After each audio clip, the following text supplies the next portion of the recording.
Hello and welcome to Deranged News with your host, Miss Tech. Hello and welcome to Miss Tech Radio, the only broadcasting show to bring you the USSA propaganda. Now, I'd like to just take a moment to appreciate the life and legacy of Rush Limbaugh. He is the greatest commentator in conservative talk shows of all time. And President Donald Trump honored him in his own words in a statement. He said, "The great Rush Limbaugh has passed away to a better place, free from physical pain and hostility.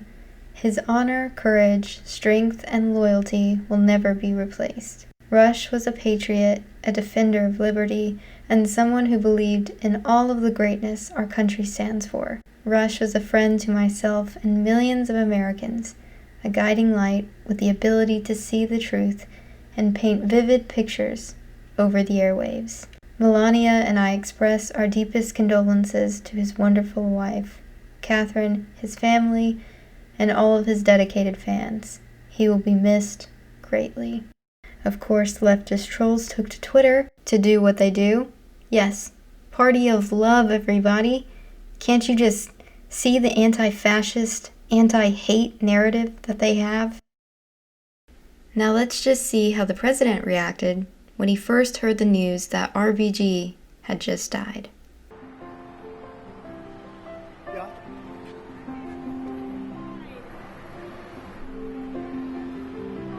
She just died? Wow. I didn't know that. You're telling me now for the first time. She led an amazing life. What else can you say? She was an amazing woman. Whether you agreed or not, she was an amazing woman who led an amazing life. I'm actually sad to hear that. I am sad to hear that. Thank you very much. Here's something that makes you go, Joe Biden shuts down the Keystone Pipeline in the United States while promotes the pipeline in Afghanistan for none other than the Taliban. You heard that right. The government has apparently brokered a meeting between the Turkmenistan government and the Taliban for a trans-Afghanistan pipeline to bring Turkmen gas across Afghanistan and Pakistan to India. If this scheme sounds familiar, it should. It was the same deal that now Special Envoy Zalmay Khalilzad sought to make with the Taliban in the years before the September 11th terror attacks when he was a consultant for the Unocal Corporation. Alright, this is straight from the Epic Times. While we were all celebrating President Trump's acquittal, defense lawyer Michael Vanderveen says that he had to send his children to a secret location and he had to hire armed guards over threats. Now, we heard over the weekend that Michael Vanderveen's house was vandalized with photos being uploaded online with words "traitor" spray painted on his property. Now, he says that people were threatening him for simply defending the former president, and unfortunately we heard that story all throughout November, December, January. The lawyers who were defending the president in the election fraud cases, most of them were threatened and stepped down because of the amount of threats. Now, we all know that the left is not afraid to threaten anyone on our side or anyone on the side of truth. That's what Vanderveen says. He says, "The thing is, you guys don't know me, but you know I'm not a controversial guy. I'm not politically minded, so to speak. I'm a trial lawyer and I represent people's interests in court. That's what I do. I love doing it. And I'm disappointed that this is the result of doing my job." Following the November 3rd election, a number of GOP officials and Trump-aligned individuals faced threats. A Pennsylvania-based lawyer who had represented Trump in his election lawsuits confirmed in court filings in late 2019 that she was forced to seek protections from the U.S. Marshals after receiving threats. Another law firm that had represented Trump was forced to pull out of a lawsuit due to alleged threats. Speaking of threats, I'd like to give an update on Antifa. As part of their Valentine's Day protest, Antifa in Seattle are now using snow to block the entrance and exit of Henry M. Jackson Federal Building.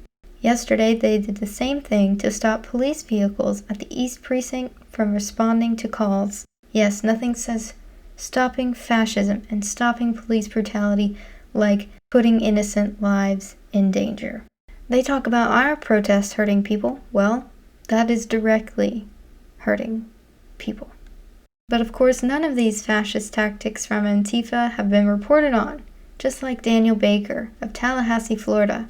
Andy Nago says, I have not seen this reported as much, but extremist Antifa Daniel Baker, age 33, of Tallahassee, was arrested by the FBI after calling for comrades to kidnap Trump supporters using firearms last month. Baker previously traveled to both Syria and Seattle's Chaz. Now, there are a lot of things that I could say about Biden's town hall performance, but this one has to take the cake. Biden, former military, police are fueling the growth of white supremacy groups. This is from Breitbart.com. Resident Joe Biden said during a CNN town hall on Tuesday that former military and police officers were fueling the growth of white supremacy. Biden says, I got involved in politics to begin with because of civil rights and opposition to white supremacists, the Ku Klux Klan, and the most dangerous people on America continue to exist. I don't even know what that means. That's pretty ironic considering that it is known that Joe said he didn't want his children to grow up in a racial jungle, as well as introducing the 1990 crime bill, which disproportionately affected black men and put them in jail. He says that this is the greatest threat of terror in America, domestic terror. So I would make sure my Justice Department and the Civil Rights Division is focused heavily on those folks. I would make sure we focus on how to deal with the rise of white supremacy. You see what's happening, the studies that are beginning to be done, maybe at your university as well, about the impact of former military, former police officers on the growth of white supremacy in some of these groups. Then he says, of course, because he spent pretty much every question trying to figure out a way to jab President Trump, but he mentions the fact that President Trump said, Proud Boys stand back and stand by, although President Biden quotes it incorrectly. He says President Trump said stand by and stand ready, whatever the phrase exactly was. I mean, of course, they're not going to fact check what he said, because of course it doesn't matter what President Biden says. Now, just for funsies, let's go to the ProudBoysUSA.com, the Proud Boys official website. Now, it seems because of all of the fake news around the Proud Boys website is not currently working. However, I do have a video from a couple of months ago where I go and explore the Proud Boys website, where it blatantly says they are an anti-racist organization. It's fascinating that no one on the left seems to care about fact checks when it comes to corrections on their statements regarding the right. It's absolutely fascinating, but it's really not surprising. Now, what's really truly ironic is that President Biden's pick for the Department of Justice Civil Rights Division wrote that black people are superior due to melanin. She says melanin endows blacks with greater mental, physical, and spiritual abilities, something which cannot be measured based on Eurocentric standards. That's Kristen Clark. Kristen Clark has also wrote many things to the Harvard Crimson in her capacity as the president of the Black Association to explain her views on race science. In 1994, she wrote a letter to the Harvard Crimson where she basically said that there were genetic differences between blacks and whites. She says that the core of the human brain is a structure that is black because it contains large amounts of neuromelanin. She says that black infants sit, crawl, and walk sooner than whites. And she says that human mental processes are controlled by melanin, the same chemical which gives blacks their superior physical and mental abilities. She says that whites are unable to produce melanin because their pineal gland is often calcified or non-functioning. She concludes by saying melanin endows blacks with greater mental, physical, and spiritual abilities, something which cannot be measured based on Eurocentric standards. That is outrageous. And of course, if any white person ever were to say anything like that, I mean, literally all hell would break loose. ABC News Politics says Kristen Clark, Assistant Attorney General for the Civil Rights Division nominee, quote, "We will turn the pages on hate and close the door on discrimination by enforcing our federal civil rights laws." Yes. While we also say that blacks are superior to whites genetically. I'm truly not surprised. In New York, a city principal sends home white identities lists to parents in order to convert them to the white traitor's state of whiteness.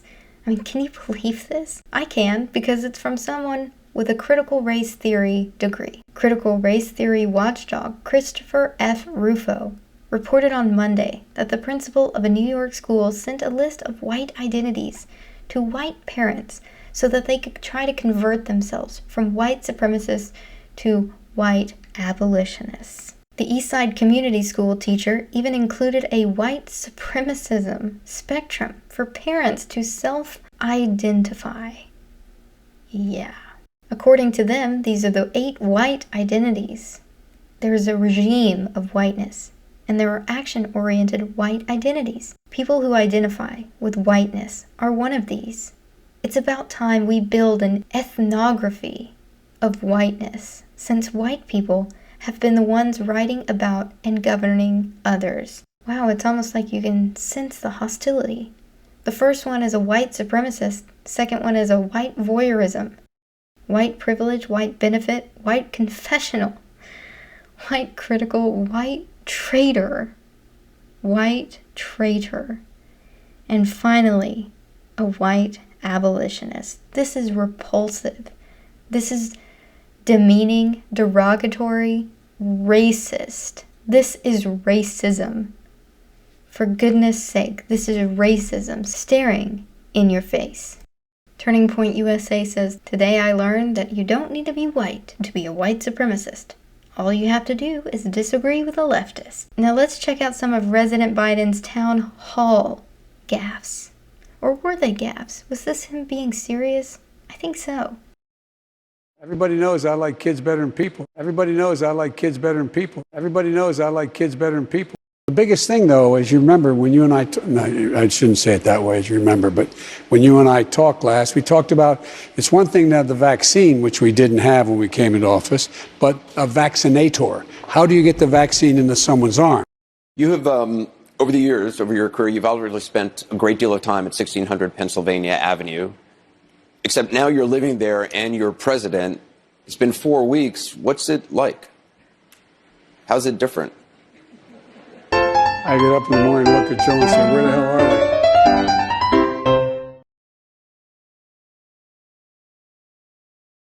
You were asked point blank to denounce white supremacy. I denounce white supremacy, okay? You did 2 days later. I've denounced white supremacy for years, but you always do it. You always start off with a question. You didn't ask Joe Biden whether or not he denounces Antifa. Let me ask you about QAnon. It is this theory that Democrats are a satanic pedophile ring and that you are the savior of that. Now, can you just once and for all state that that is completely not true and that disavow QAnon in its entirety? I know nothing about QAnon. I just told you. I know very little. You told me, but what you tell me doesn't necessarily make it fact. I hate to say that. I know nothing about it.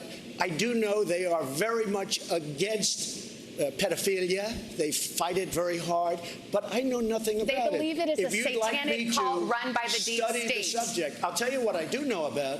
I know about Antifa, and I know about the radical left, and I know how violent they are and how vicious they are. Do you have any remaining symptoms from COVID? Nothing whatsoever. I'm great. I feel good. In particular, did you have pneumonia?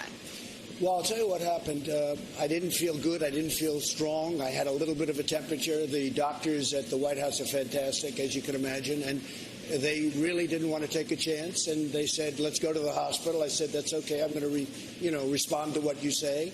You also are a leader and a setter of an example. And if you're not wearing a mask when your administration is saying best practice right now is wear a mask, no, it's not foolproof. But many people are catching it. Many people are getting this disease that was sent to us by China, and it shouldn't have been allowed to happen. But many people are getting this. And I mean, nobody's being blamed. Everybody is working hard to get this thing out of our country, get it out of the world. Look at what's going on in Europe. Massive spikes. They've done a very good job, but now you take a look today at the UK, you take a look at Spain and France and Italy. There's tremendous spikes. But our death rate is worse than, well, not Spain, but those other countries. I have things right here that will tell you exactly the opposite. Me too. So the UK is up 2,500%, because I knew you'd be doing this. I know you very well. The UK is up 2,500%. The EU is up 722%. And the United States is down 21%. But we have, our deaths per capita is among the highest among industrialists. Excess mortality, we're a winner. Breaking news! Elon Musk unfollows President Biden on Twitter. Is hell freezing over? No, just the USA. Jin Circle-Baki claims that, no, the wind turbines in Texas are not actually frozen. No. The current loss of powers and freezing temperatures is due to mostly fossil fuels, not these frozen wind turbines, which ironically are getting fossil fuels sprayed onto them. I will say that there has been some inaccurate accusations out there. I'm not sure if former Secretary Perry made these, but that it was that suggested that renewables caused failures in Texas's power grid. And actually, numerous reports have actually shown the contrary, that it was failures in coal and natural gas that contributed to the state's power shortages. And officials at the Electric Reliability Council of Texas, which operates the state's power grid, have gone so far as to say that failures in wind and solar were the least significant factors in the blackouts. And I'd like to end this last segment with a bit of irony here. California is requiring signature verification for Gavin Newsom's recall, but didn't require it for the mail-in ballots. Strange. What isn't strange is that Gavin Newsom has accumulated over 1.2 million signatures in his recall petition, and it looks like it is going through. So that's a little bit of positivity for us. Something fantastic I would just like to talk about and end this with is probably one of the most telling things that I think we've seen so far. Now, on the White House YouTube channel, they have been struggling for views, but not struggling with dislikes. The dislike ratio has been off the charts, even beginning with the fake inauguration of President Biden. Ever since, YouTube has been struggling with the dislike ratio, even taking dislikes away from these videos. However, there is only one video, that has more likes than dislikes. Now, as you can see, the dislike ratio has been pretty consistent, and it stays consistent, except for this one video. Now, what is this one video, you ask? Oh, well, it's just Joe and Jill wishing a happy Lunar New Year. Yeah, that is the only video on the White House YouTube channel with more likes than dislikes. Now that ought to say something. If it doesn't, maybe this does. This is the President's Day message from President Biden with 7,000 dislikes. Now let's just compare that to Right Side Broadcasting's live coverage of the President's Day Trump rally in West Palm Beach, Florida. That's right, there are 91,000 likes with 1.2 million views for a 4-hour live stream. Now that should tell you something, if nothing else does. Anyway, that's going to be it for today's video. I hope you enjoyed, and I will see you in the next one. Bye-bye!